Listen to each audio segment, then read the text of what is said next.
In the shining halls of the high throne spire on the planet Velraxa, surrounded by obsidian statues and a council chamber that smelled faintly of oil and ego, King Zorxian XVII yawned, loudly. No one dared comment.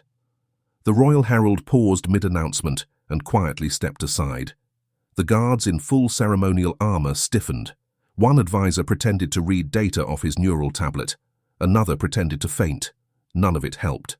The king was bored. Not just mildly uninterested, but soul-deep, intergalactically tired of ruling over an empire where everything worked too well. The wars were over. The taxes collected themselves. Even the rebellions had been reduced to scheduled events that ended in polite handshakes and gift baskets.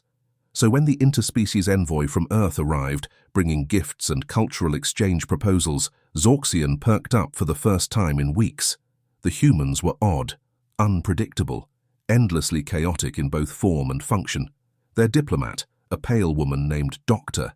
Evelyn Park, spoke 10 languages, wore shoes with visible laces, how quaint, and had brought, among other things, a child. "A what?" Zorxian asked, blinking his nictitating membranes. "A child," Park repeated. "His name is Milo. He's 12. "Does it perform tricks?" "No. He's here to observe our interstellar customs and maybe share a few of ours. He's part of a student exchange initiative." "Ah, so, a novelty. Technically, an ambassador." Zorxian chuckled and waved them in. "Delightful." Milo Jenkins, aged 12 3/4, was small, freckled, mildly sunburned, and currently chewing on the end of a stylus while peering suspiciously at a hovering platter of something gelatinous. "So, that's food?" The server nodded with mechanical grace. "It's vibrating." "Correct." Milo turned to Dr. Park. "I'm not eating space jello." "It's not jello," she replied. "It's sentient." "It's not sentient." It burped, loudly. "Okay, slightly sentient," she conceded. Milo shrugged. "Cool." The king noticed the boy almost immediately. While Park negotiated formal agreements on joint mining rights and technology trade, Milo wandered the throne room, touching things no one else dared approach, poking buttons, peeking behind banners, testing how far he could lean over the moat of lava before Dr. Park snapped at him. He was, in Zorxian's words, refreshingly undiplomatic. "Bring him to me," the king commanded. Dr. Park blinked. Your Majesty, Milo isn't—" "I grow weary of adults. Let the youngling entertain me." "Entertain?" "Yes. A game, perhaps." Park hesitated. "He's not exactly trained in etiquette." "Perfect." The king summoned his royal gamekeeper, who presented a large polished board covered in swirling glyphs, obsidian tokens, and rotating hexagonal tiles. The game was called Zal Thun, a strategic simulation of empire building, logistics, diplomacy, and subterfuge. "Many wars have been modeled using this game," the king explained, gesturing as the board hovered into place between his seat and a plush guest cushion. "We use it to train our military minds." "Cool," said Milo. "What are the rules?" The king paused. "No one's ever asked that before." "Seriously?" "They usually study them for years. It is said the greatest strategy is to master the game's formlessness." Milo grinned. "You don't have a rule book, do you?" "Of course not." Milo cracked his knuckles. "Then I'm already winning." Dr. Park was halfway through a negotiation about atmospheric terraforming licenses when she noticed the growing silence. She turned, stared. Everyone in the throne room was watching the board. The king had leaned forward in his seat, brow furrowed. His massive clawed fingers hovered above a transport token like he was second-guessing his entire monarchy. Milo, cross-legged, held a slice of jerky in one hand and a game piece in the other. He was humming a pop song and occasionally flicking the board. The board was unrecognizable. Hex tiles stacked in unstable towers. 2 tokens were inexplicably stuck to the bottom of a juice pouch. One piece, a crucial resource depot, was hidden under Milo's shoe. "What happened?" Park whispered to an advisor. "He reorganized the trade lanes into a spiral," the advisor murmured, then said bloop and removed all planetary stability modifiers. "Is that legal?" "No one's asked before." 20 minutes in, the king looked shaken. He had attempted a 7-move maneuver to annex Milo's outer colonies. Milo responded by handing him a sticky note with the word counterspell written in purple glitter ink. "That's not a real move," Zorxian grumbled. "You said there were no rules." "But you—" Milo took a bite of jerky and winked. The court was in chaos. Military advisors were whispering terms like diplomatic incident. One noble fainted when Milo offered to trade 2 moon bases for your entire economy, plus this neat sticker of a frog on a motorcycle. The sticker had sunglasses. It somehow trumped the galactic banking protocols. The king tried to reassert control. "I invoke the right of strategic clarity." Milo blinked. "Cool. I invoke Uno reverse." "You... what?" Milo held up a small plastic card with a curved arrow on it. The board flipped. Not literally, just spiritually. Zorxian looked down and realized he'd been maneuvered into holding 5 planetary debts, a rebellion in Sector Theta 9, and a diplomatic scandal involving the moon of mildly rude statues.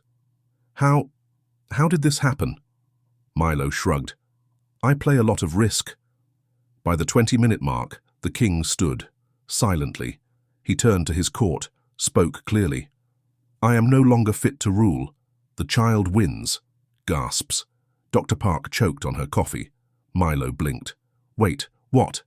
"You beat me. Publicly. Strategically. The throne is yours." Milo raised a hand. I still need to pass math class." "Even more impressive. I'm grounded until Tuesday." "A warrior's sacrifice. I don't even know what I'm doing." "Neither did I for the last 10 years. As the court descended into formal abdication procedures, Milo leaned toward Park. "This was supposed to be for fun." Park nodded slowly. "And now you're technically head of state." "Can I get out of gym class for this?" "I think you just got out of Earth." Milo Jenkins, aged 12 3/4, officially became Supreme Strategic Authority of Vel Raxa by lunchtime. The ceremony was short, mainly because Writ of Succession Protocol 3.1a stated, "In the event of defeat by superior cunning, a sitting monarch must yield immediately or risk losing the respect of the strategic gods." There were no strategic gods, but the court agreed it sounded official enough. The royal sash was too long. The crown, a jagged obsidian circlet with embedded memory chips, slid down past Milo's ears and clinked against his nose every time he blinked. He wore it sideways and refused to take off his hoodie. Within hours, news of his rise swept across 6 systems and at least one entirely artificial intelligence network that had begun analyzing Milo's game footage like it was sacred text. One analyst from the Cyrix cluster described his strategy as post-linear genius. Another called it the most human thing ever recorded. The Galactic Herald ran the headline, "Boy becomes king, possibly on accident." Milo's response when asked how he felt: "I don't know. Can I have snacks now?" His first royal decree was simple. He wanted a juice box, straw attached. The Velraxian beverage servers, glorious, towering reptilian creatures bred for culinary precision, panicked. They had never seen a juice box, so they made one. It was 3 liters, served at room temperature, and exploded on impact with a straw. Milo drank it anyway. "This rules," he mumbled, half choking on foam. Dr. Park did not agree. She was pacing, hard. Milo sat on the royal lounge couch with his feet up, watching a holographic video of a space rhino falling down a flight of gravity-inverted stairs. "I need you to understand something," she hissed. "You are now the de facto ruler of a major strategic system." "I know," Milo said, unbothered. "I have 5 moons now. One has lava sports." "You do not have lava sports. You're a temporary head of state during a cultural misunderstanding." He nodded. "Cool. Can I start a space program?" "No." "Can I rename a city Big McLarge Huge?" "Absolutely not." He paused. "Do I have people?" "Yes." "Do they bring snacks?" Park groaned. The first real test came during the arrival of the Scythal delegation. The Scythal were an amphibious, efficiency-obsessed species known for their incredible memory and complete lack of humor. They had previously rejected Earth's offers of alliance after a misunderstanding involving a banana, a cat video, and something called National No Pants Day. But now, hearing the king had been bested by a human, they sent a high-level emissary to re-evaluate Earth's strategic unpredictability. The delegation arrived in a cloud of glistening water vapor and polite disdain. Park scrambled to prepare talking points. Milo was already doodling on a napkin. "Please," she whispered, "just read the notes I gave you. Say hello. Do not go rogue." He nodded solemnly. She handed him the speaking tablet. He stuffed it under his chair and held up his napkin doodle. It was a stick figure labeled Me, kicking a crown across the stars with the caption, "Boom, New King." The Scythal dignitary tilted his many-eyed head. "What? Is this?" Milo pointed. "That's me. That's the old king.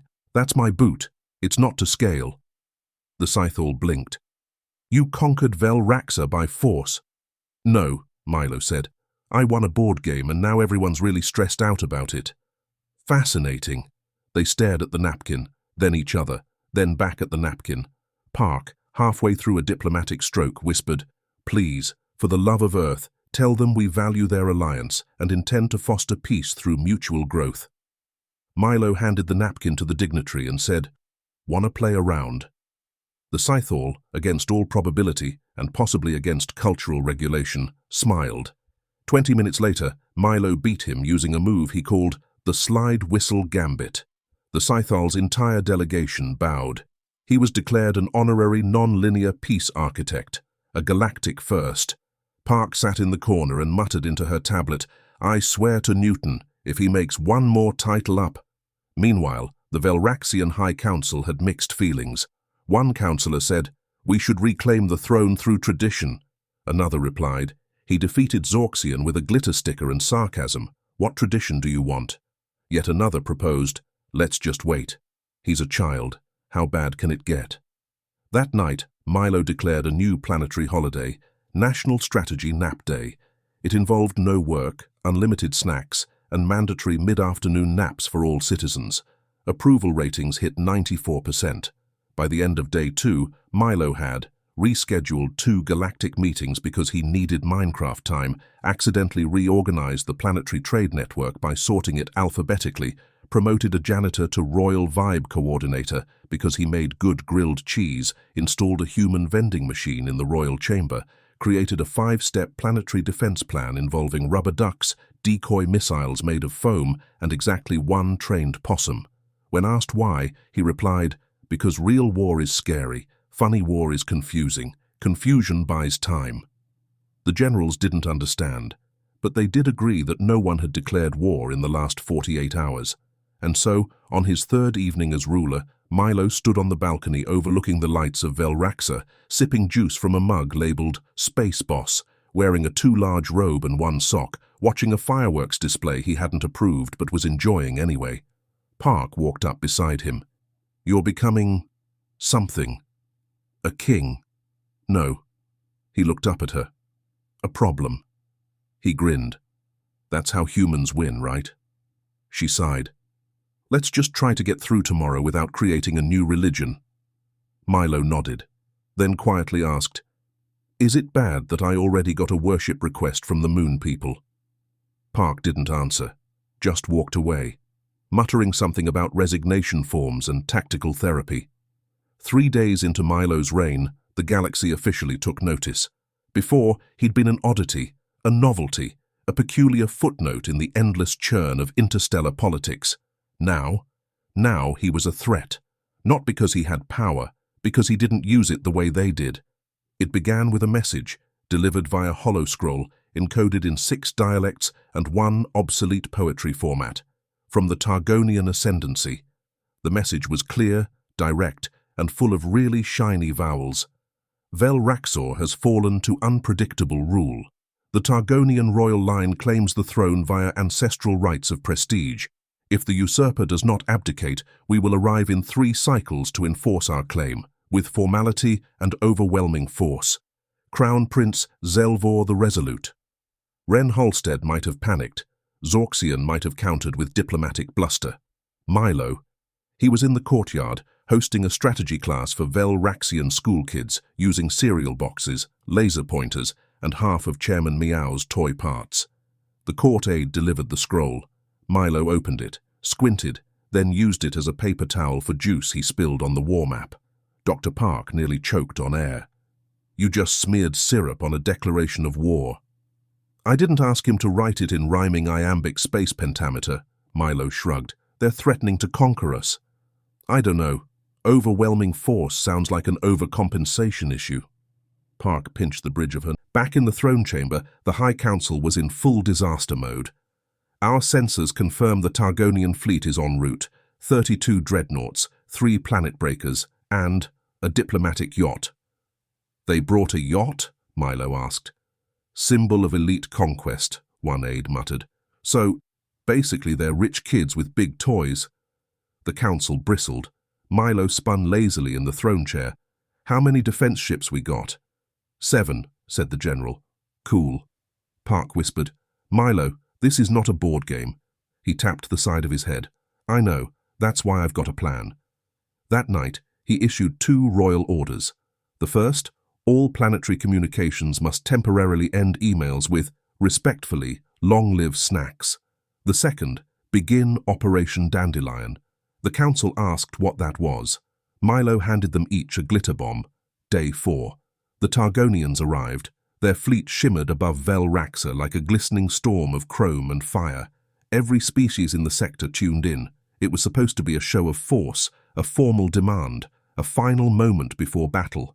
The Grand Hall was packed with advisors, ambassadors, and broadcast drones. Prince Zelvor arrived in gold-trimmed armor with a blade forged from meteorite and ego. He walked up the polished obsidian steps with all the pomp of an entitled demigod, and stopped short at the throne. Because sitting there, sideways, one leg dangling over the armrest, was Milo Jenkins, wearing sunglasses, indoors. Sup, Milo said. The room went silent.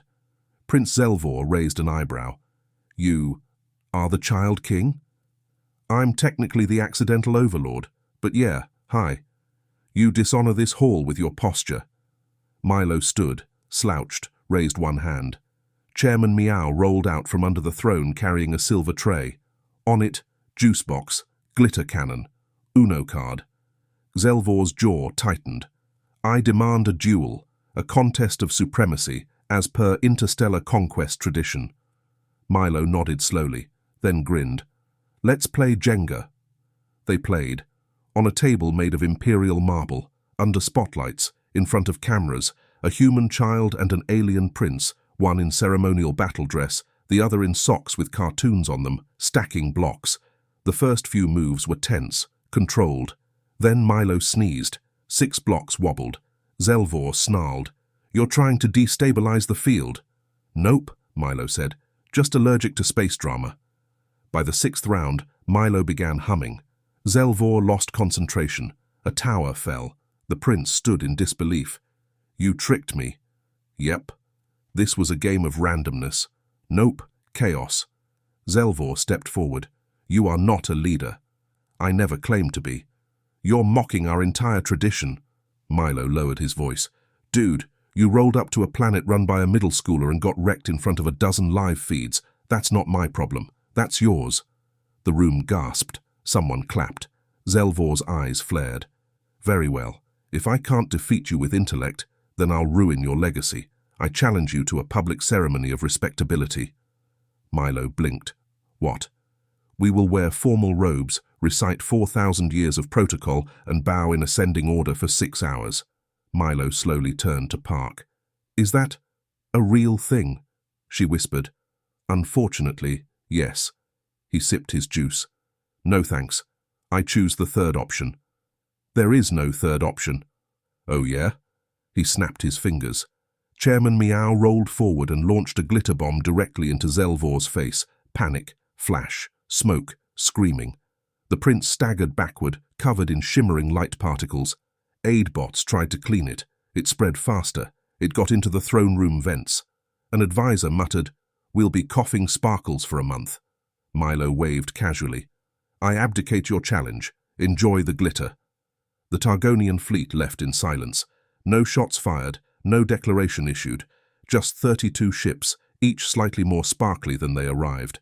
That night, the headlines ran wild. Human king defeats conquest attempt with arts and crafts. Space royalty demoralized by a child's Jenga play.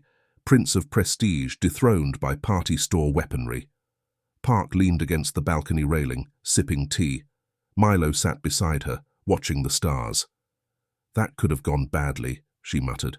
Milo shrugged.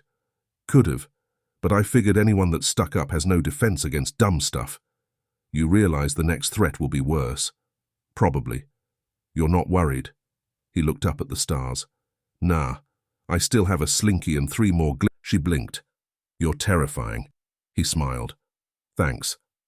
The invitation came encoded in a gold-plated data crystal. Park scanned it twice, then 3 more times for sarcasm. But no, this was real. Milo Jenkins, Supreme Strategic Authority of Vel Raxa, was being summoned to the Galactic Unity Summit. Held once every 50 years, it was where empires met to define borders, broker peace, and drink overpriced blue wine in awkward silence. This year's theme? Order through rational cooperation. They were inviting a child who weaponized juice boxes. Park stood at the foot of Milo's makeshift pillow fort. "Okay, 2 things. Let me guess," Milo said from inside. "I broke another law and someone wants me to write a formal apology in space cursive." "Shockingly, no. You're being invited to represent Vel Raxa at the highest diplomatic summit in the known galaxy." A long pause. Then, "Can I bring snacks?" They arrived 3 days later in a royal barge retrofitted with a skateboard ramp and a glitter dispenser that no one could figure out how to turn off. The summit was held aboard the Unity Ark, a floating diplomatic megastructure orbiting a neutral star. It had gardens, an opera house, 400 security drones, and exactly 1 intern responsible for keeping the beverage dispensers stocked. The intern quit 2 hours into Milo's arrival. He entered the summit hall wearing a hoodie under ceremonial robes and Crocs with little stickers that said "Commander of Chaos" in 7 languages. The guards stared. The ambassadors whispered. The Empress of Kutal adjusted her diamond crown and leaned to her aide. "Is that the human who defeated a royal with building blocks?" "Yes, Your Radiance." Adorable. Likely feral." The opening panel was called Interstellar Trade, Bridging Gaps. Milo renamed it, on his placard, to Space Monopoly, but Everyone Cheats. The chairman raised an eyebrow. "Is that supposed to be humorous?" "I don't know. Are you winning?" He wasn't. Milo didn't mean to cause problems. It's just that his brain didn't follow the same path as everyone else's. Where diplomats saw decorum, he saw distraction. Where monarchs saw procedure, he saw procrastination. And where entire empires saw balance, he saw a very large, very slow game of chicken. So when the trade minister of the Salathi Empire presented a 40-slide economic forecast, Milo raised his hand. "Yes?" the chairman asked. "I have a question." "Go on." "Have you guys ever tried pancakes?" Silence. "I'm sorry," said the minister. "Yeah, pancakes. You take flour and eggs and, anyway, the point is, your system's like stacking syrup on an uneven flapjack." The minister blinked. "What's a flapjack?" "You're the flapjack." The delegation from the Eularian banking syndicate nodded slowly. "I think I understand." It spiraled from there. One delegate cited the pancake principle in their proposal. Another added syrup analogies to their budget reform. By midday, 5 systems had restructured their tariff laws to include what they called griddle resilience protocols. A summit that was supposed to be about order was now a spiral of carbohydrate metaphors, child-led logic, and quiet existential crises. But the real drama began during the closed strategic roundtable. 12 of the most powerful political figures in the galaxy gathered in a sealed room to discuss peace treaties, planetary borders, and which sectors could be mined without triggering war. Milo was there because he refused to sit at the kids' table for interns and lesser diplomats. They let him in as a courtesy. Big mistake. The Emperor of Cauldron Prime was midway through a long-winded explanation of why his species deserved exclusive mining rights to Sector Theta Gamma. Milo, spinning slowly in his chair, raised a hand. "Sir, that sector's surrounded by 5 trade zones, 3 independent stations, and a weird moon cult. If you push into that territory, you're going to poke 5 bears at once." The Emperor sneered. "What do you know of bear poking?" Milo blinked. "I was in Cub Scouts." He pulled up a 3D map and rearranged the sector tiles. "See? You reroute here, here, and boom, nobody explodes." The Empress of Kutal leaned forward. Is he right? The high strategist of the Daxari hegemony sighed. Yes. Infuriatingly, yes. A week's worth of negotiations unraveled in 20 minutes. Everyone blamed Milo, but also kept using him. The final day of the summit brought chaos. Of course it did, because Crown Chancellor Tsnor of the Graxian Empire accused the Velraxor delegation, i.e. Milo, of destabilizing the summit. Your child king has turned this historic event into a playground of absurdity, Milo stood up. To be fair, you're the one who flipped a table over a pancake joke, the Chancellor sputtered. The Empress of Kutal stood. We support the child, the Daxari strategist added. His logic has brought more clarity than a decade of formality. The Graxion delegation stormed out. A ripple of laughter followed. Milo sat back down, looked at Park. Did I just win diplomacy? She didn't smile, but she didn't say no. Back aboard the shuttle on the way home, Milo sat with his feet on the command console. Hey, Park. Yeah? Do you think they'll still call me king when I'm 13? She glanced at him. Only if you don't declare war on waffles first. He laughed. No promises. Velraxor had changed. Since the accidental ascension of one Milo Jenkins, middle schooler, chaos vector, and reluctant monarch, things on the once orderly planet had shifted in tone. The people no longer held rigid morning rituals. They held strategy brunch. Lava Moon management transitioned from hereditary military castes to a shared calendar app. And there was now a royal department of tactical snacks.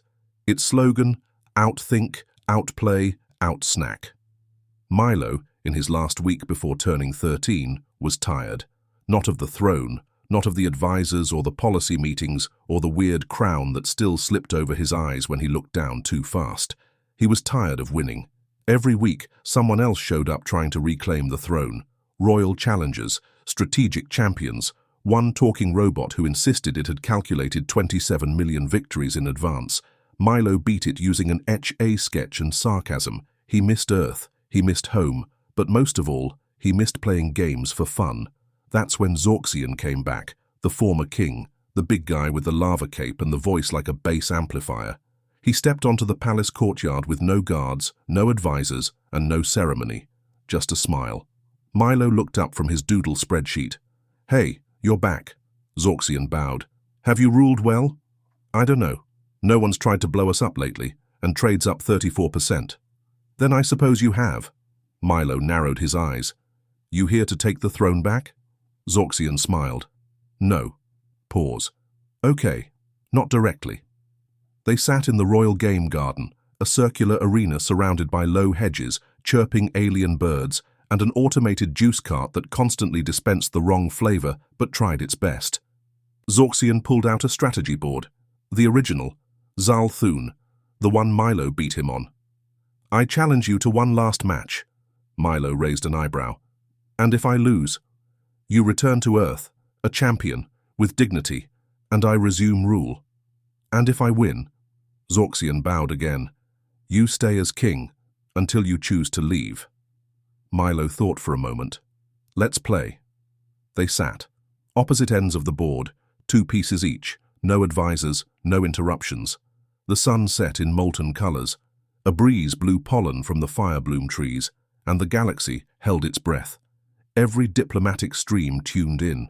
Velraxorian citizens filled auditoriums. Even the Galactic Unity Board postponed 3 meetings to watch. It wasn't just a game, it was legacy. Milo opened with a spiral lane move, classic. Zorxian countered with a containment arc. Milo responded by flipping 2 supply lanes into a trade blockade. Zorxian grinned. You've learned. You left a YouTube tutorial open on your throne tablet. Zorxian laughed. Midway through, Milo dropped a radical maneuver. He folded the board. Not literally, just in logic. He moved his fleet token through an unstable portal route that had been destroyed 6 turns ago by mutual agreement. Zorxian stared. You can't do that. Can't I? There are rules. Milo leaned back. You said that last time, but no one ever wrote them down. Zorxian's eyes twitched, and he laughed. Hard. By the final turn, the board was chaos. Tokens balanced on others. One was floating. Milo had reconstructed a rogue planet alliance from old discards. Zorxian had built an entire mini-economy using one trade depot and a technicality. They locked eyes. "You have one move," Zorxian said. Milo held a single token, his last stand marker. He could win, or lose, with one placement. He stared at the board, then back at Zorxian, and he knocked over the king token, his own. Zorxian blinked. "You concede?" "No," Milo said, smiling. "I'm done." "You could have won." "I know." "Why not?" Milo stood. "Because I already did." He stepped away from the board. "The real victory isn't staying in charge forever. It's knowing when to walk." Vel Raxor mourned, briefly, then held the largest celebration in recorded history. The child who outwitted empires, dethroned monarchs, and turned strategy into satire had chosen to go home. Not in defeat, in triumph. Dr. Park met him at the landing bay. "You sure about this?" she asked. Milo looked back at the palace, then at the crowd, then at Chairman Meow, who beeped sadly, holding his last glitter bomb. He knelt and patted the droid. "You've got a kingdom to keep weird." Then he climbed aboard the ship. As they lifted off, fireworks painted the sky with words. "Thank you, King Milo. Long may you mess with people's heads. Snacks first, war never." Back on Earth, Milo returned to class. No one believed his story. He didn't try to explain, but he did start a strategy club. On his first day, he brought out a game board, set up the pieces, and smiled. "Okay," he said, "there are no rules. Let's see who wins." The other kids stared, then grinned, and thus began the next great war, over snacks and stickers, and logic no one else could follow, just the way he liked it.